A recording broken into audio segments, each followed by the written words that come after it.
ओम शांति। स्वयं भगवान ने हमें सत्य ज्ञान देकर अनेक खजाने प्रदान किए हैं।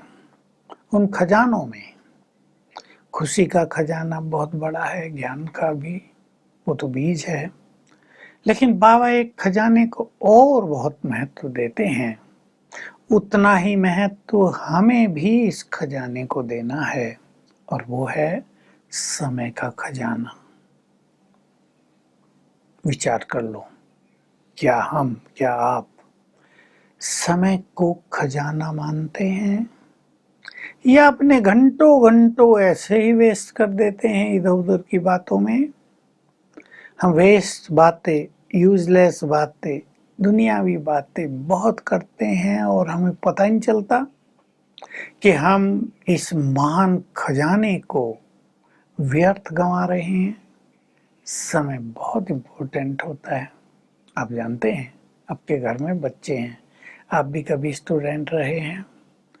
जिन्होंने अपने स्टूडेंट काल में समय को महत्व देकर पढ़ाई को महत्व दिया, वो पूरा जीवन खुश रहेंगे, सुखी रहेंगे, सफल होंगे।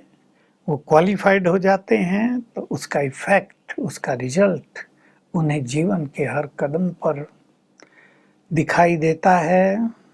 अब जानते हैं, जो बच्चे विद्यार्थी काल में अपने समय को महत्व नहीं देते, घर से गए पढ़ने के लिए, पहुंचे कहीं और, आजकल तो ये ट्रेंड बहुत बन गया है, वो फिर जीवन भर पछताते हैं।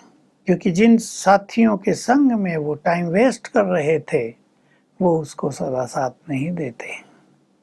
और संग में आकर अगर बहुत बुराइयां सीख ली तो जीवन सुखों में, खुशियों में, शांति में, सफलता में कभी बीतता नहीं है। आपने ऐसा किया हो तो आपको अनुभव होगा। बहुत करते हैं, 50% विद्यार्थियों का यही हाल होता है, समय के महत्व को नहीं जानते।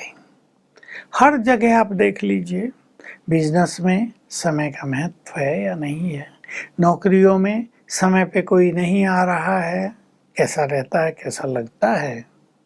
हर जगह समय का महत्व है। आपको ट्रेन पकड़ना, फ्लाइट पकड़नी है, आप समय पर नहीं पहुंच रहे तो क्या होगा, आप सब जानते हैं। एग्जाम हो रहे हैं, स्टूडेंट समय पे नहीं पहुंचे, आधा घंटा लेट पहुंचेंगे, चले जाएंगे, क्या है, तो क्या होगा।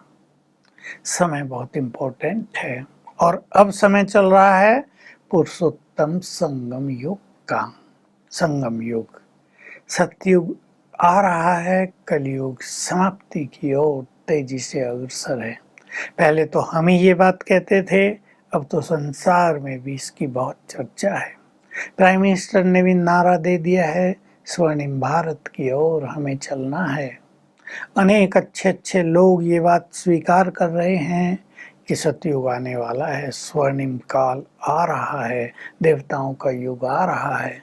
कुछ शास्त्रवादी, जो रूढ़िवादी हैं, जो सत्य को समझने से इनकार कर देते हैं, वही कहते हैं कि नहीं, शास्त्रों में लिखा है 4,32,000 साल का कलयुग है, अभी तो 5,000 साल ही बीते हैं। मैं उन सबसे पूछा करता हूँ कि कलयुग की आयु तो 1200 साल लिखी, आपने उसे देववर्ष समझकर 360 से गुना क्यों कर दिया? क्या शास्त्रों में, भागवत आदि में, या जो भी समय की गणना दिखाते हैं, कई पुराण दिखाते हैं, क्या उनमें ये लिखा है कि 1200 वर्ष देववर्ष थे, ये मानवीय वर्ष नहीं थे? और देववर्ष और मानवीय वर्ष में अंतर क्यों होगा? तो कलयुग के अंत में हम पहुंच गए हैं। ये पुरुषोत्तम संगम युग का समय चल रहा है, क्योंकि भगवान भाग्य बांटने आ गया है। तो इस समय को हम महत्व दें। जरा सी नजर डाल लें, इस समय का क्या महत्व है। सबसे बड़ा महत्व यही वो समय है जब भगवान से हम आत्माओं का मिलन होता है। शालिग्रामों का मिलन शिव से होता है, एक बार नहीं, लंबा काल, जब चाहे सालों साल। ऐसे नहीं भगवान के दर्शन हो गए और गायब, लोप हो गए प्रभु जी, नहीं वो हमारे हो जाते हैं इस काल में, हो गए हैं हमारे, हम उनके हो गए, हमें उनका साथ मिल रहा है, हम उनके परिवार हो गए। सोचो भगवान का परिवार कौन होगा?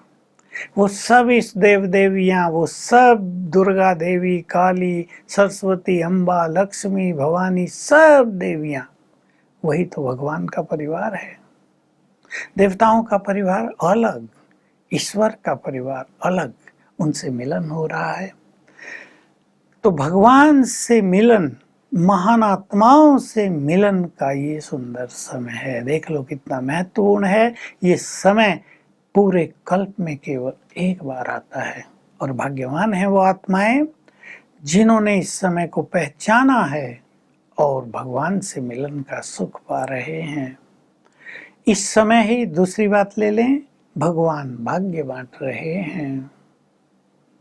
जितना चाहे भाग्य बना लें, उसने कलम ही हमारे हाथ में दे दिया, लो अपना अपना भाग्य लिख दो, खींच दो अपने भाग्य की लाइनें, और उसकी संपूर्ण विधियां बता दी हैं। भाग्य कोई भगवान नहीं खींचता, भाग्य तो हम अपने पुण्य कर्मों से स्वयं बनाते हैं। तो ऐसा भाग्य मिल रहा है, हम जन्म जन्म के लिए देवलोक में राजाई प्राप्त कर सकते हैं। देवलोक कोई ऊपर नहीं होगा कहीं जहाँ का राजा इंद्र हो, देवलोक इस धरा पर ही होता है। सतयुग में हम सभी मनुष्य देवी देवता होते हैं, अन्य कोई धर्म वहाँ रहता नहीं, देवी देवता धर्म ही रहता है। तो भाग्य बट रहा है, जन्म जन्म का भाग्य।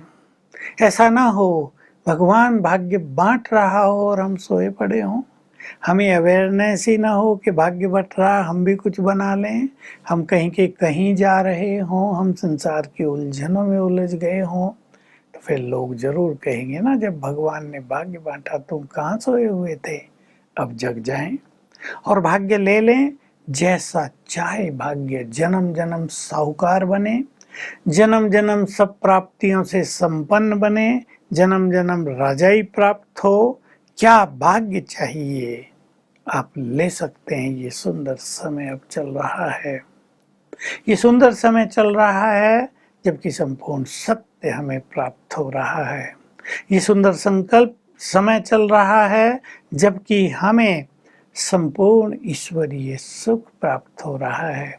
जब हम अपने दुर्गुणों को निकालकर सद्गुणों से अपना श्रृंगार कर सकते हैं, ये समय चल रहा है जब विकारों पर हमारी संपूर्ण विजय हो सकती है, क्योंकि भगवान स्वयं उसके लिए हमें शक्तियाँ दे रहे हैं, बल दे रहे हैं और राह दिखा रहे हैं। ऐसे ऐसे तुम इन पांचों महान शत्रुओं को जानो, जीतो। हम सुनते थे कि किसी बड़ी सेना को जीतना संभव हो सकता है, लेकिन अंदर में जो शत्रु बैठे हैं ये पांच विकार, इनको जीतना बहुत कठिन काम है।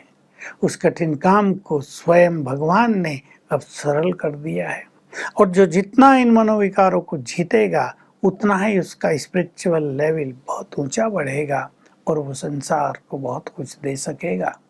तो मैं तो सभी को ये कहूँगा कि अपने को रूहानी शक्तियों से, ईश्वरीय शक्तियों से, गॉड्स एनर्जी से इतना भर लें कि हम संसार को बहुत कुछ दे सकें। देने का समय आ गया है। संसार का हाल दिनों दिन बिगड़ता जा रहा है और बिगड़ता ही जाएगा। मानसिक रोग सुनामी की तरह चले आ रहे हैं। तो क्या आप समय को पहचानेंगे? भगवान से मिलन का सुंदर समय, भाग्य बनाने का सुंदर समय, स्वयं को सर्व शक्तियों से भरने का सुंदर समय, अपनी वृत्तियों को बदलने का सुंदर समय, अतीन्द्रिय सुख पाने का सुंदर समय है। इसको पहचानें और इन सब खजानों को प्राप्त करें। ये खजाने अविनाशी हैं, जन्म जन्म हमारे साथ चलेंगे, जन्म जन्म आप अपने सिर पे ताज ले सकते हो। ऐसा सुनहरा मौका अब हमारे हाथ में आया है। तो बुद्धिमान मनुष्य वही होता है जो समय को पहचाने, समय की गति को समझे, समय का लाभ उठाए, और आप सभी बुद्धिमान हो। Om Shanti. Click here to like, subscribe and press the bell icon to stay updated with our latest videos.